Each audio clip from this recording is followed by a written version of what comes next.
Hey guys, welcome back to the Sonic Adventure Classic Mode Let's Play, and today we are tackling Gamma. Or E102 Gamma to be precise. And we start off in the final egg. And you can see that we're actually shooting Tails and Knuckles dolls. Not that Tails doll, I should say, though. Much less threatening ones.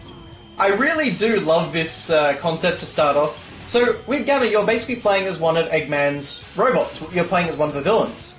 And this is a great idea. So basically, you have a laser and you can shoot things, and your goal in this level is to find and shoot the Sonic doll.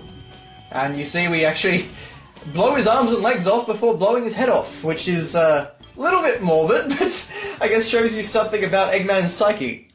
At this point in this run anyway. I do really like that they have a Tails and Knuckles doll as well. That feels very linked to the classic games. But now we have to actually prove our worth to Eggman by fighting our brother. E102 Beta, I think this was. But, yes, so not a big challenge. Now, once we actually get into a level, I can talk about Gamma's gameplay, but his levels do go by generally very quickly. So, you can see we're actually already in Emerald Coast, the third level that we've got to play through so far. So, Gamma's gameplay is all about shooting, as you can see. And what you do is you hold down the X button to shoot out this little laser, and that laser targets a bunch of enemies. You let go of the button, and then, boom, everything blows up. So, it is very simple gameplay, it works pretty well.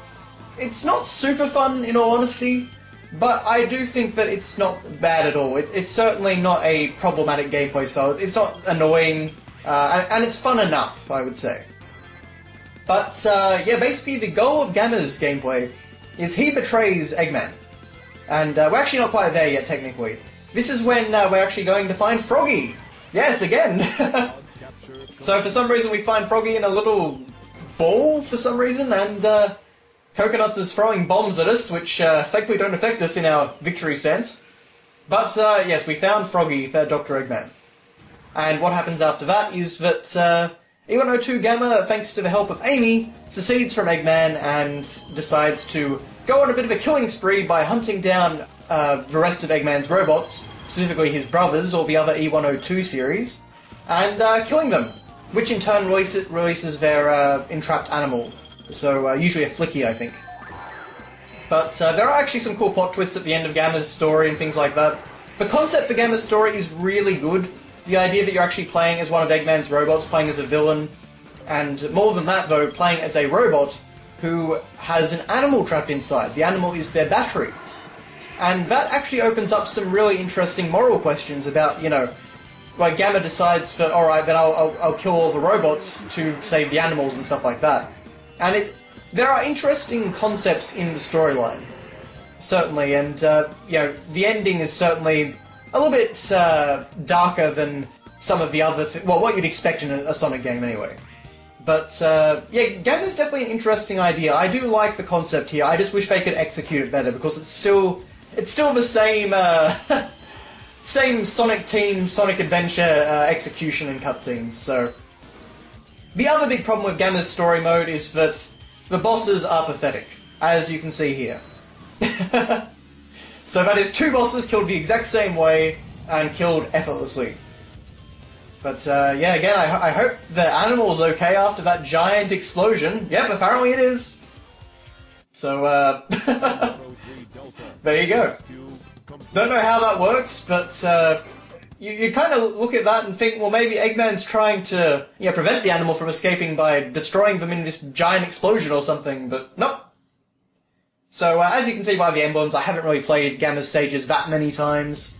Again, they're okay, they're not bad by any means, but at the same time, they're just not that enjoyable, and they're certainly not what I go back to Sonic Adventure for.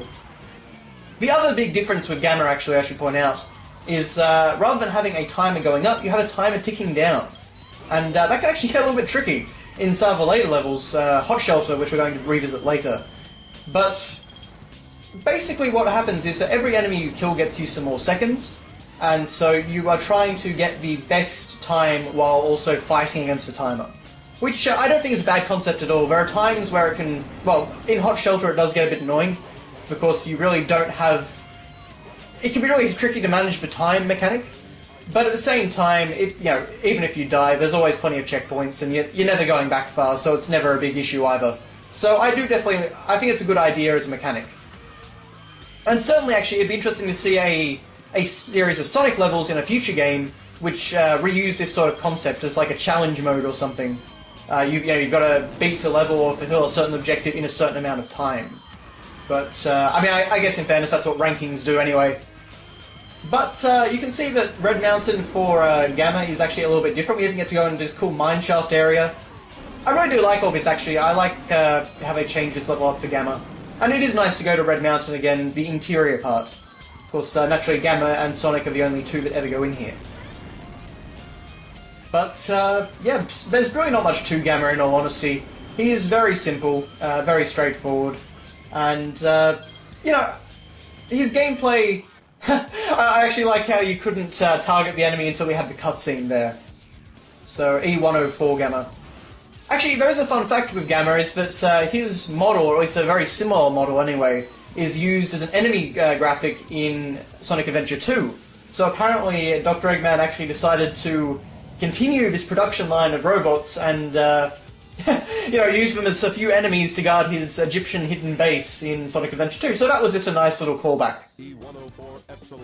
But I also kind of like Gamma's voice. It's very dry and robotic and has a cool sound to it. Naturally, Gamma is kind of like an evolution of the Egg Robo enemy from Sonic 3 Knuckles, which you saw in Sky Sanctuary Zone. But now we're getting, of course, into Hot Shelter. And unfortunately, just like Amy, this is the longest level for Gamma.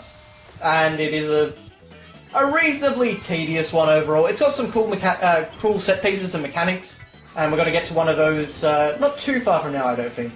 But in a lot of ways, it is a very similar level, as you can already see. But yes, I think Gamma, Big, and Amy are the only characters that go to the Hot Shelter. Oh, and Ellie fell down there.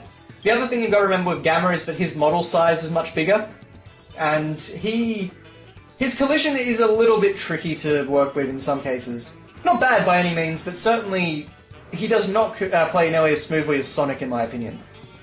As you actually just saw there, he kind of glitches out a bit on some geometry and things like that. Always looks weird to me to see Gamma climbing a ladder. I'm amazed it can hold his weight. Yes, no switch puzzle for Gamma. Gamma just uses a randomly placed spring that wasn't there in Amy's level, for some reason. Interestingly enough, if you look on the Sonic Wiki, and I'm of course not sure how reliable this is, but I have actually heard this in other locations, but apparently fans had actually asked for a sort of shooting ability in Sonic games, but Sega and Sonic Team didn't think that, Sonic using a gun was appropriate. Which is rather interesting when you think of Shadow, coming about, I guess, 6 years later than this, I think? So, Sonic Team obviously had a bit of a change of tune by that point. Although, in fairness, I feel like the team had probably changed hands a little bit by that point. You didn't have, some of the old guard there anymore. But, naturally, in lieu of giving Sonic a gun, the developers decided to just make a new character. And apparently in a recent GameSpot interview, a developer assessed Gamma's creation as simply because kids like robots. Well, fair enough. I've got to say, you can actually play as Gamma in the Sonic Adventure DX PC demo. There's actually a demo for this game on PC from many, many years ago. And I did play that when I was a kid, and I've got to say, I actually really liked Gamma at that point. It's only really now that I kind of... I don't really get much enjoyment out of his gameplay styles, so, I guess as a kid I did like the robot as well.